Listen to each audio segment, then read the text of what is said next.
Voglio mandare questo messaggio a tutti i disabili come me e dirvi, vi prego di lottate, non smettete mai di lottare. Ha lanciato un appello anche attraverso internet. Si chiama Alessandra Incoronato, ha 41 anni ed è affetta da amiotrofia spinale, una malattia progressiva e terminale. Non mi sono mai arresa.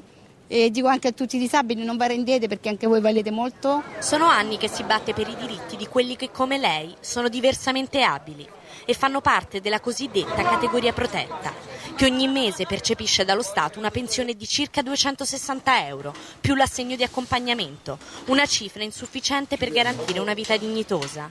In sciopero della fame da giorni, Alessandra è venuta qui, davanti al Parlamento, per gridare tutta la sua rabbia e la sua delusione, ma soprattutto per chiedere assistenza, strumenti e risorse necessarie per convivere con queste patologie. E io giravo casa per casa e veramente ho trovato situazioni dove ho visto gente morire sotto i miei occhi, gente soffrire, gente impossibilitata ad alzarsi, gente impossibilitata a mangiare, a cambiarsi. Cosa chiedete voi principalmente?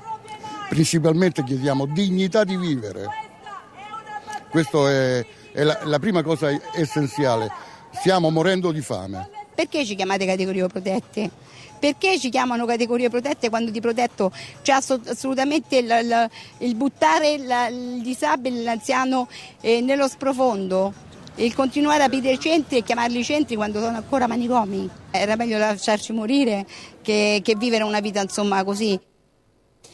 Andate su YouTube anche voi. Cliccate, come si dice in gergo, il video della signora, lasciatele un commento, anche un semplice saluto, un attestato di solidarietà. Non è molto, forse nulla rispetto a ciò di cui hanno bisogno, ma per loro è importante sapere che ci sono persone che pensano ai loro problemi. Diversamente abili, non inutili, solo con abilità diverse. Cittadini come tutti, che pagano le tasse e in tanti oggi chiedono anche il loro voto alle elezioni, per poi relegarli nel quotidiano inferno di misere pensioni e ostacoli di ogni genere.